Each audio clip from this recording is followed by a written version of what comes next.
నమస్కారం. టీశాట్ వీక్షకులకి స్వాగతం.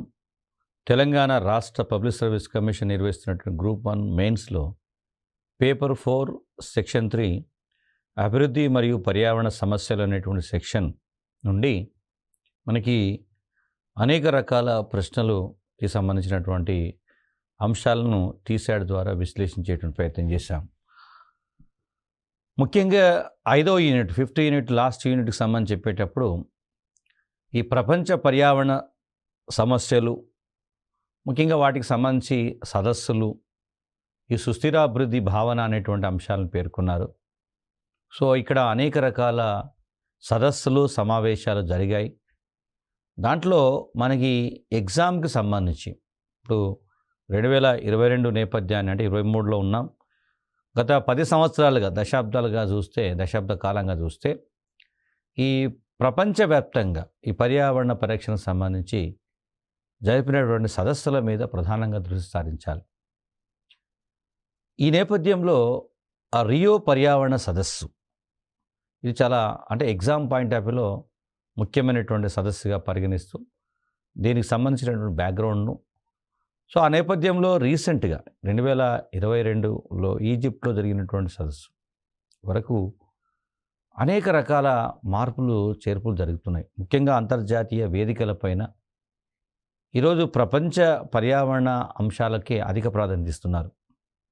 అంతేకాకుండా పర్యావరణ పరిరక్షణ కోసము ప్రత్యేకంగా అంతర్జాతీయ సదస్సులు జరుగుతున్నాయి. ఒక సీక్వెన్సీ ప్రకారం 1972 తర్వాత మొదలుకొన్నటువంటి స్టాక్హోమ్ డిక్లరేషన్ మొదలుకొని సో అనేకం అంటే దాదాపు గత 5 దశాబ్దాలుగా 1972 నుండి 2022 వరకు 5 దశాబ్దాలుగా అంతర్జాతీయ సమాజము పర్యావరణ పరిరక్షణ కోసం అనేక విధాలుగా కృషి చేస్తున్నటువంటి సందర్భం ఉంది. ఈ నేపథ్యంలో రియో పర్యావరణ సదస్సు, ఆ నేపథ్యం, ఆ సదస్సు యొక్క తీర్మానాలు, ఆ సదస్సుకు ఉండేటువంటి ప్రాముఖ్యతను చర్చించేటువంటి ప్రయత్నం చేస్తాం. సో నిజానికి ప్రపంచ దేశాలు ఈరోజు ఒక కామన్ ఎజెండాతో ముందుకు వెళ్తున్నాయి. ఒక రకంగా మనము అన్నీ సాధించాం.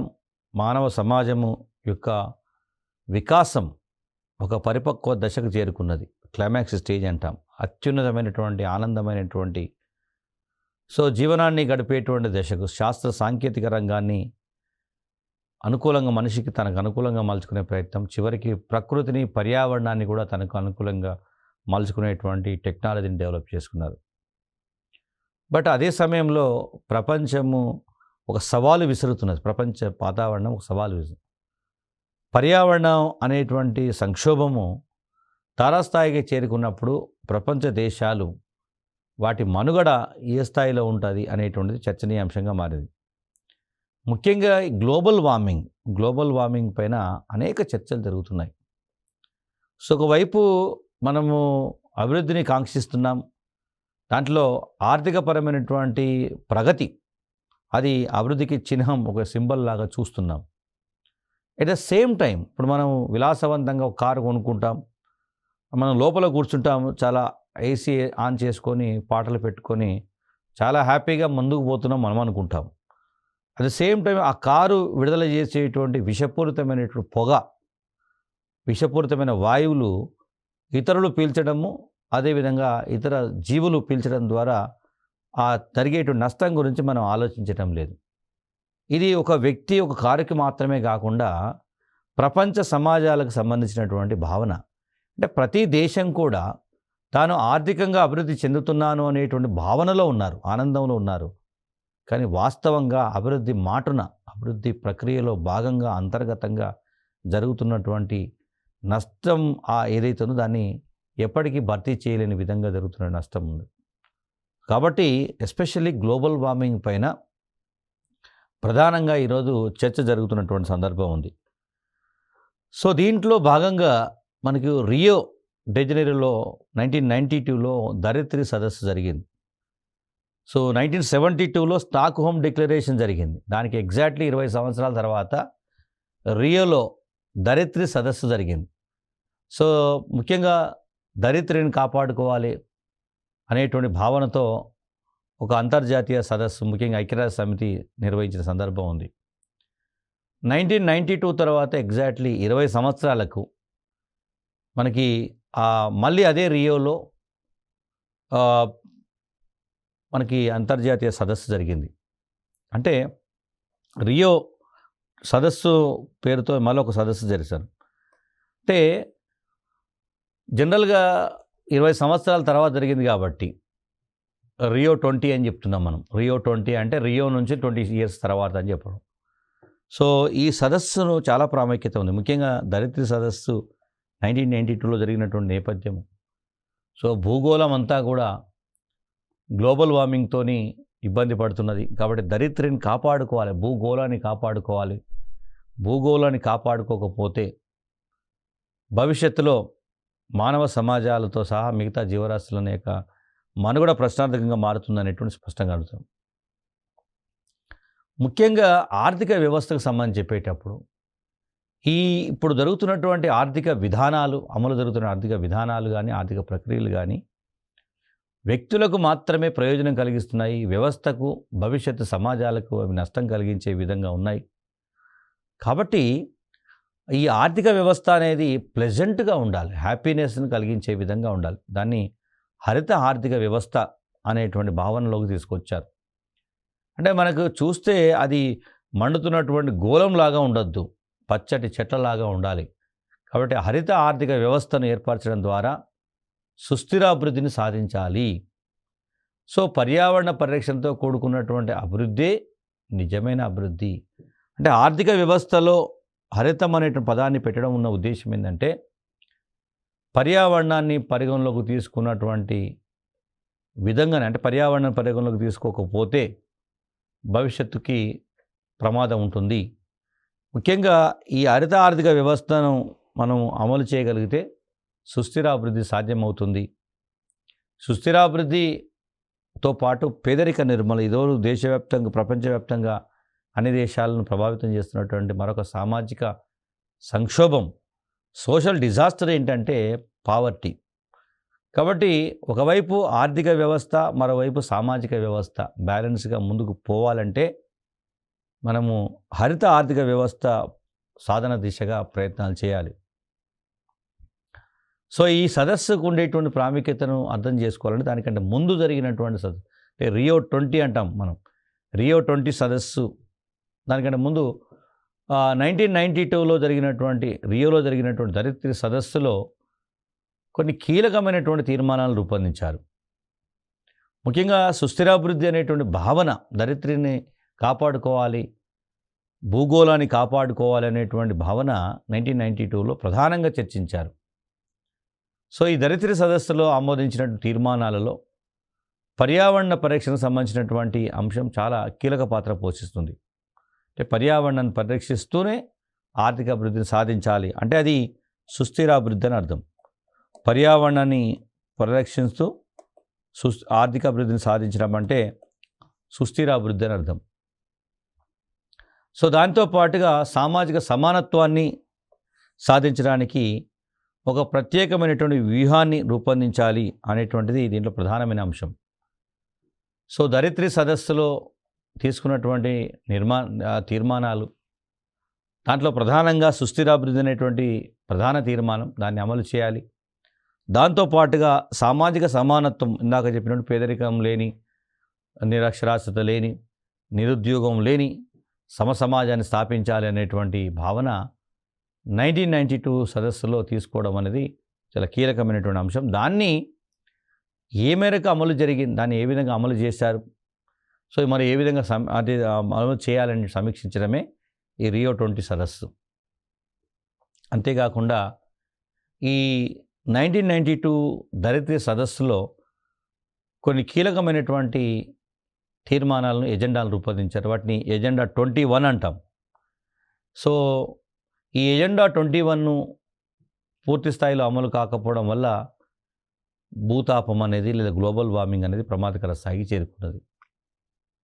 అంటే ఏ విధంగా అంటే ప్రభుత్వము లేదా అంతర్జాతీయ సమాజాలు భూగోళాన్ని కాపాడుకోవాలి, ప్రపంచ సమాజాలను కాపాడుకోవాలనే విషయానికి సంబంధించి 1992 దరిత్రి సదస్సులో చాలా కీలకమైనటువంటి అంశాలు రూపొందించారు. వాటిని ఎజెండా 21 అనేటువంటి రూపంలో రూపొందించారు. సో దాంట్లో అనేక విషయాలు చర్చించారు.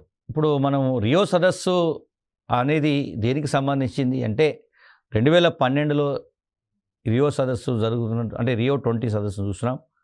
బట్ దానికి బేస్ ఏమిటంటే 1992 సదస్సు. అంటే రియో డెజనీరోలోనే 1992లో సదస్సు జరిగింది. అదేవిధంగా 2012లో కూడా ఒక సదస్సు జరిగింది. ఈ రెండింటిని నేపథ్యాన్ని మనం ఒకేసారి అర్థం చేసుకునేటువంటి ప్రయత్నం జరుగుతుంది.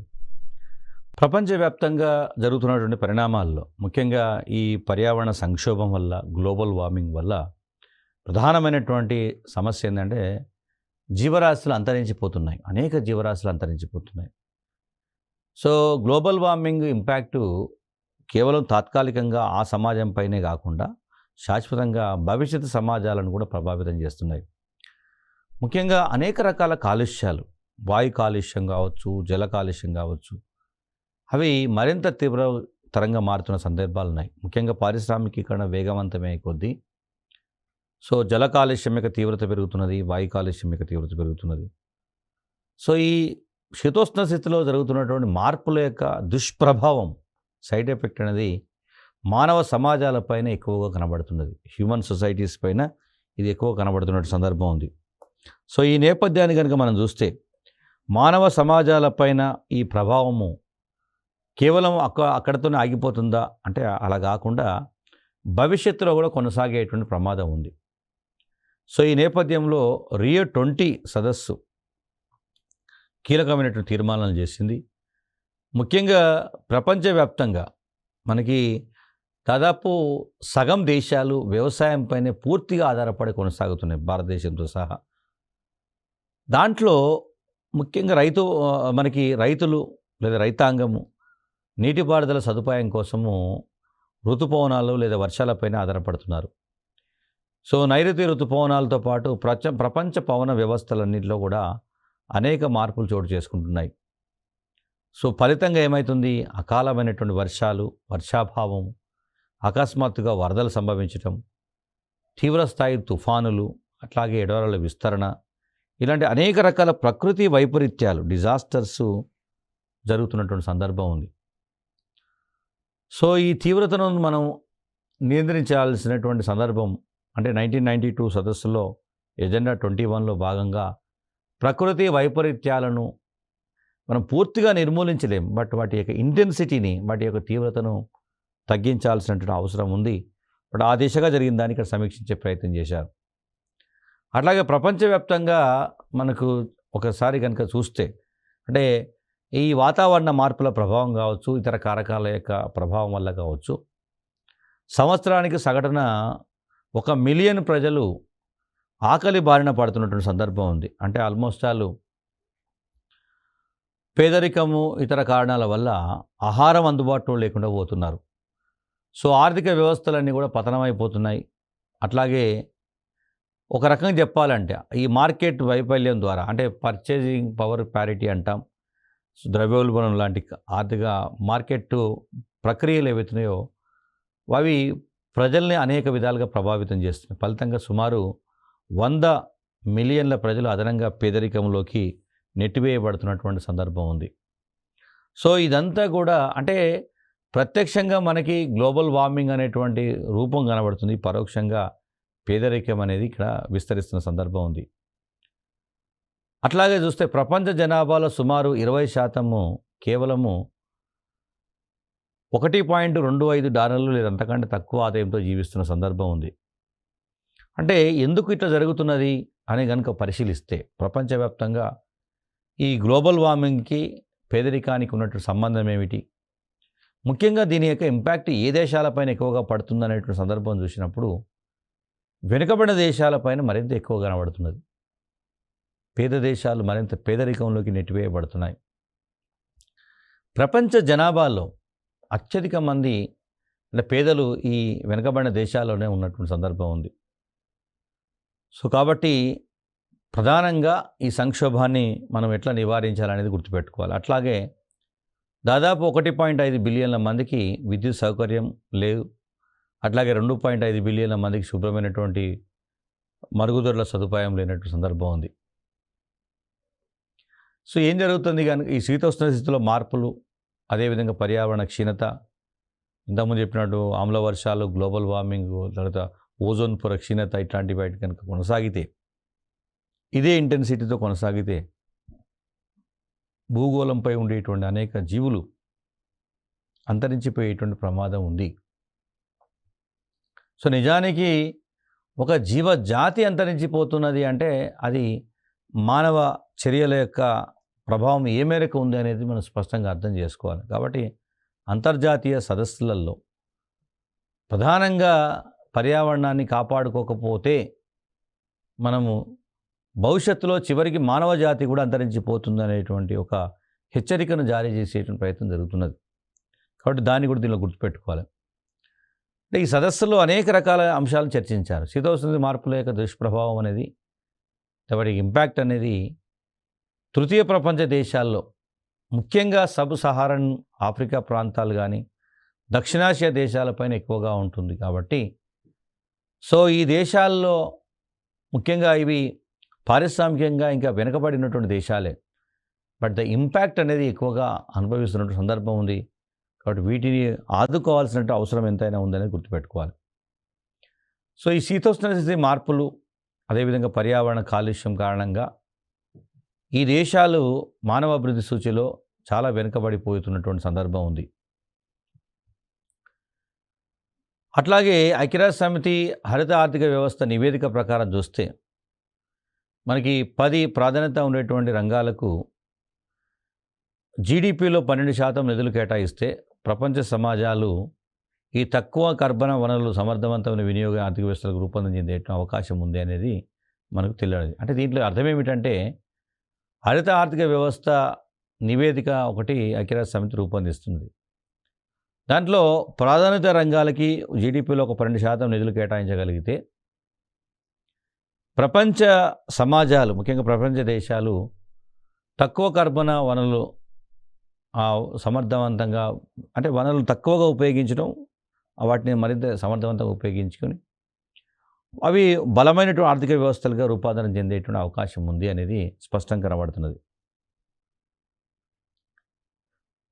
సో అదేవిధంగా ఈ సుస్థిరాభివృద్ధికి సంబంధించి కానీ లేదా ఆర్థిక వ్యవస్థ నిర్మాణం సంబంధించి చూస్తే అంతర్జాతీయ సమాజం మొదటి నుండి కూడా అధిక వ్యయంతో కూడినటువంటి పర్యావరణ అనుకూల సాంకేతిక పరిజ్ఞానంపైనే ఎక్కువగా దృష్టి కేంద్రీకరిస్తుంది. అందుకే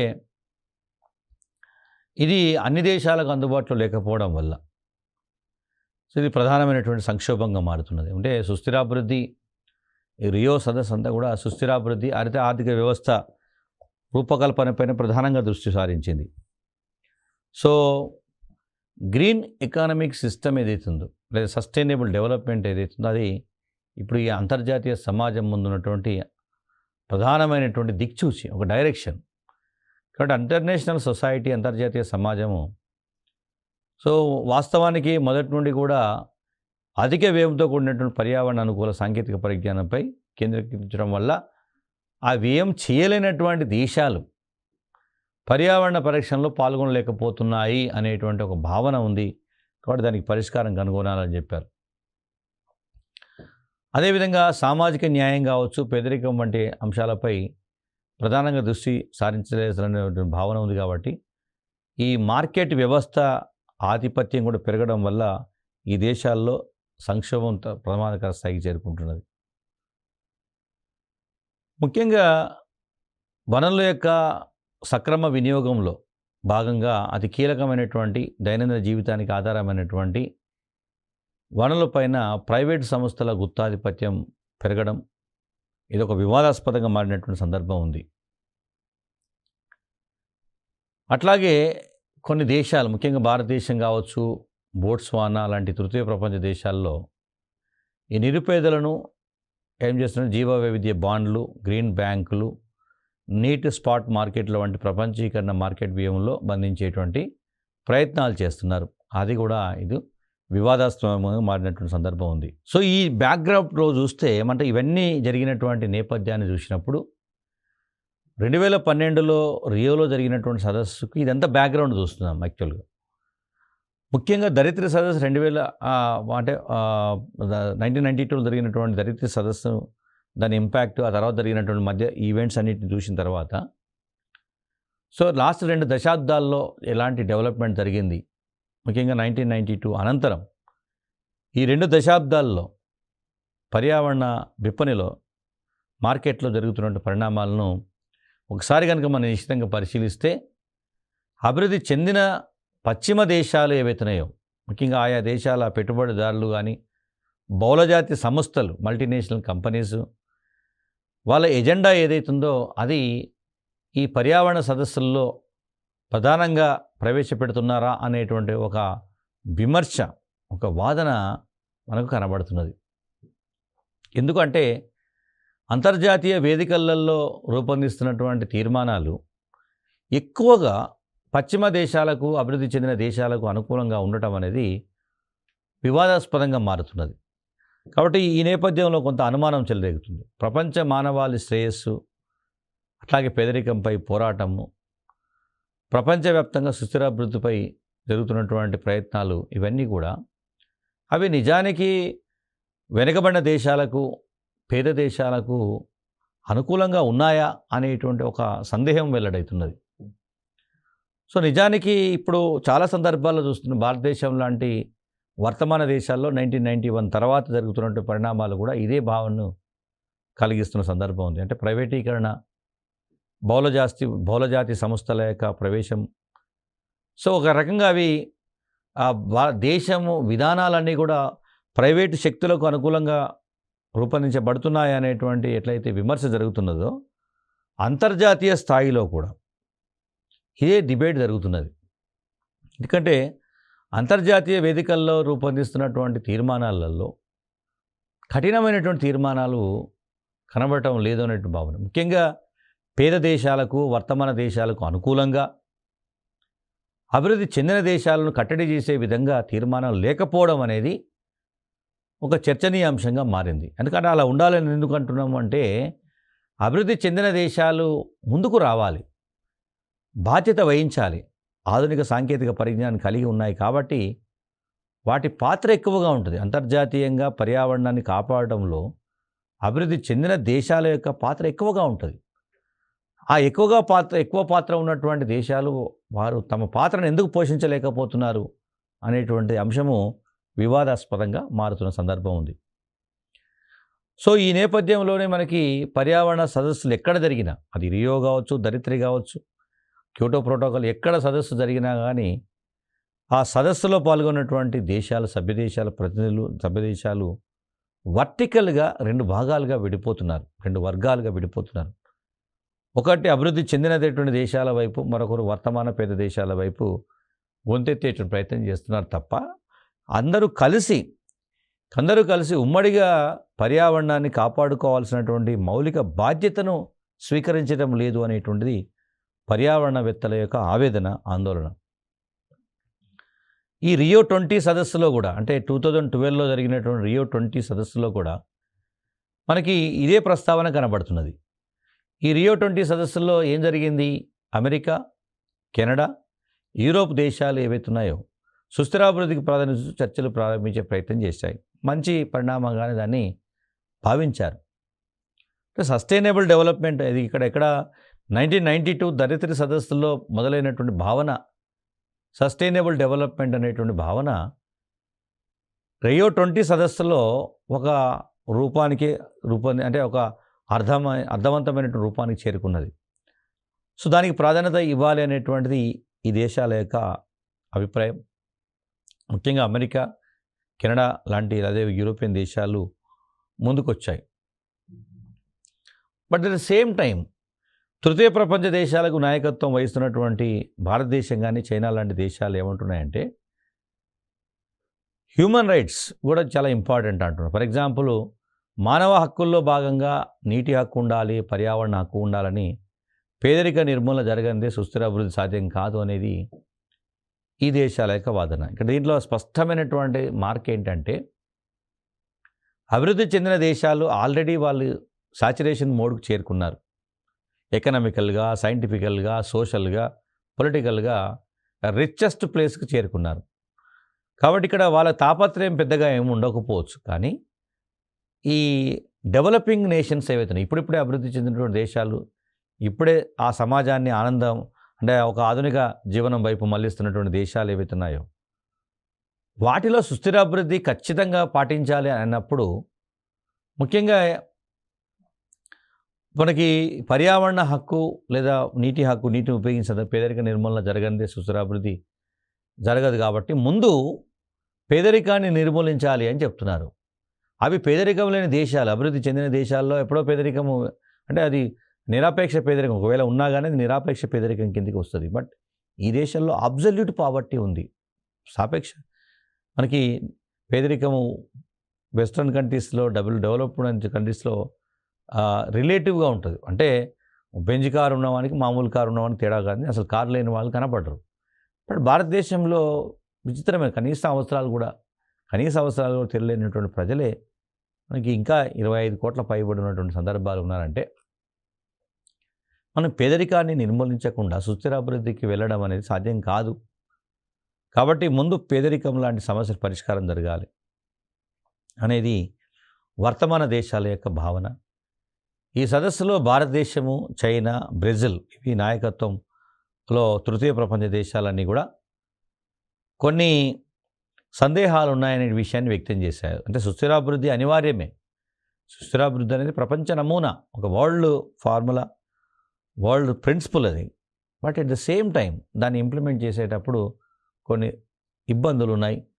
కాబట్టి ఆ ఇబ్బందులు, ఆ సందేహాలు ఏవైతున్నాయో అవి అంతర్జాతీయ సమాజం పరిష్కరించాలి, అంతర్జాతీయ సదస్సులు వాటిని నివృత్తి చేయాలనేటువంటి భావనను భారతదేశం, చైనా, బ్రెజిల్ రియో 20 సదస్సులో పేర్కొనడం జరిగింది. ముఖ్యంగా ఈ హరిత ఆర్థిక వ్యవస్థల రూపకల్పనకు సంబంధించి చేపట్టాల్సినటువంటి కార్యాచరణ ప్రణాళిక ఏదైతుందో దానికి సంబంధించి ముఖ్యంగా ఎస్పెషల్లీ ఈ కార్పొరేట్ సుస్థిరత అంటాం, ఇట్లాంటి వాటి అంశాలను చేర్చడం ద్వారా కన్జ్యూమర్ కల్చర్ అంటే వినిమయ సంస్కృతి కానీ, కార్పొరేట్ బాధ్యత, రాహిత్యం వంటి వాటిని నియంత్రించడానికి కొంత ప్రయత్నాలు జరిగినాయి. అంటే కార్పొరేట్ సంస్థలు కూడా, బహుళజాతి సంస్థలు కూడా ముఖ్యంగా సుస్థిరాభివృద్ధి అనేటువంటి సందర్భం వచ్చినప్పుడు ఈ ప్రభుత్వం బాధ్యత ఎంత ఉంటుందో ప్రైవేటు వ్యవస్థల బాధ్యత అంతే ఉంటుంది అనేటువంటి స్పష్టంగా పేర్కొన్నారు. ఈ రియో 20 సదస్సులో కూడా అనేక అంశాలు, ఎస్పెషల్లీ సుస్థిరాభివృద్ధికి సంబంధించినటువంటి అంశాలను చేర్చి సుస్థిరాభివృద్ధి లక్ష్యాలను అది ప్రాథమికంగా వాళ్ళలో రూపొందించే ప్రయత్నం చేశారు. ఇది ఒక రకం చెప్పాలంటే భవిష్యత్తులో ప్రపంచ సమాజాలు లేదా వివిధ దేశాలు అవి రూపొందించుకునేటువంటి చట్టాలకు, ఒప్పందాలకు ఇది ప్రాతిపదికగా ఉండాలనేటువంటి భావన తీసుకొచ్చారు. సో ఈ రియో 20కి సంబంధించినటువంటి ఈ సదస్సు ఏదైతుందో, రియో 20 సదస్సులో మనకు అర్థవంతమైనటువంటి నిరంతర చర్యలు చేపట్టడానికి కొన్ని ప్రయత్నాలు చేస్తూనే ఘర్షణ వాతావరణం నిర్వహించడానికి కూడా ఒక నూతన విధానాన్ని బ్రెజిల్ జరిగింది కాబట్టి, రియో డే జనీరో బ్రెజిల్లో ఉంది కాబట్టి ఒక నూతన విధానాన్ని అవలంబించేటువంటి ప్రయత్నం చేశారు. ముఖ్యంగా ఎట్లా చేశారు అంటే, జాతీయ ప్రభుత్వాల యొక్క ప్రతినిధులు ఎవరైతున్నారో, రిప్రజెంటేటివ్స్ ఆయా దేశాలకు సంబంధించిన ప్రతినిధులు, అట్లాగే పౌర సమాజ ప్రతినిధులను కూడా ఒకే వేదికపైకి తీసుకొచ్చే ప్రయత్నం చేశారు. ఒకవైపు ఇంతకుముందు ఎలా ఉండేదంటే ప్రభుత్వం అంటే సపరేటు, పౌర సమాజం అంటే సపరేట్గా వాళ్ళు ఎజెండాను రూపొందించేటువంటి సందర్భం ఉండేది. బట్ అట్లా కాకుండా ఏవైతే జాతీయ ప్రభుత్వాలు ఉన్నాయో వారి రిప్రజెంటేటివ్స్ అన్న వారిని ప్లస్ పౌర సమాజానికి సంబంధించిన ఒకే వేదికపైకి తెచ్చి అంశాల వారీగా, సబ్జెక్ట్స్ వారీగా, టాపిక్స్ వారీగా ట్రాన్స్పరెంట్, పారదర్శకంగా, నిర్మాణాత్మకంగా చర్యలు చేపట్టేటువంటి ప్రయత్నం చేశారు. దాంట్లో పేదరికం అంటే పేదరిక నిర్మూలన అంటాం, వ్యవసాయం, ఆహార భద్రత, ఎనర్జీ, అదేవిధంగా డ్రింకింగ్ వాటర్, సుస్థిర నగరాల ఏర్పాటు వంటి 10 అంశాలపైన విస్తృతంగా సంప్రదింపులు జరపడంతో పాటుగా ఓటింగ్ను కూడా నిర్వహించే ప్రయత్నం చేశారు. పర్యావరణ సమస్యలు, ఆవరణ వ్యవస్థల క్షీణతల నియంత్రణ, సామాజిక సమానత్వం, మానవాభివృద్ధి సాధన, ఇవన్నీ కూడా ఆర్థిక వ్యవస్థ ఇలాంటివి చేస్తేనే దాన్ని ఆర్థిక వ్యవస్థ అంటారనేటువంటిది వీళ్ళు పేర్కొన్నారు. అంటే హరిత ఆర్థిక వ్యవస్థ అంటే కేవలం ఇక్కడ ఆర్థికపరమైన అంశాలే కాకుండా ఇతర అంశాలు కూడా, సామాజిక అంశాలు ఉన్నాయి, అట్లాగే మానవ సంబంధ అంశాలున్నాయి, పర్యావరణ సమస్యల అంశాలున్నాయి. వీటన్నిటి కలిపితేనే ఆర్థిక వ్యవస్థగా పేర్కొనవచ్చు అని చెప్పారు. పర్యావరణ పరిరక్షణలో భాగంగా వినియోగించినటువంటి పబ్లిక్ అదేవిధంగా ప్రైవేట్ పెట్టుబడులు ఏవైతుందో ఈ ముఖ్యంగా పీపీపీ మోడల్ అంటాం. సో ఎంతవరకు ఉపయోగపడింది అనేది కొంతవరకు ప్రశ్నార్థకమైంది. క్యోటో ప్రోటోకాల్లో భాగంగా కర్బన వాణిజ్యం అనేది పర్యావరణానికి హానికారకాలుగా మారాయనేటువంటి విమర్శ వచ్చింది. ఎందుకంటే కార్బన్ వాణిజ్యం చేసుకొని కార్బన్ కొనుక్కొని అవి మరింత కాలుష్యాన్ని విడుదల చేసే ప్రమాదం ఉంది. కర్బన వాణిజ్యం ద్వారా యూరోప్ సమాజం అధిక కర్బనాన్ని విడుదల చేసే పరిశ్రమలకు రాయితీలు ఇచ్చేటువంటి ప్రయత్నం చేయడం, కర్బన వాణిజ్య పథకం ద్వారా దక్షిణ అమెరికా, ఆఫ్రికా, ఆసియా దేశాల్లో అదేవిధంగా వర్షపాత అరణ్యాలను చట్టబద్ధంగా నరికేటువంటి అవకాశాన్ని కల్పించింది అనేటువంటి విమర్శలు తలెత్తినాయి. సో ఈ కార్బన్ ట్రేడింగ్ అంటాం, అట్లాంటివి చాలా ప్రమాదకరమైనటువంటి సంకేతాలు ఇచ్చాయి. బట్ ఏది ఏమైనప్పటికీ రియో సదస్సు అనేది ఒక ఫలవంతమైనటువంటి చర్చలకు వేదికగా మారింది. సో నిర్వాహకులు చేసినటువంటి ప్రయత్నాలు కొంతవరకు ఫలితాలు ఇచ్చాయి.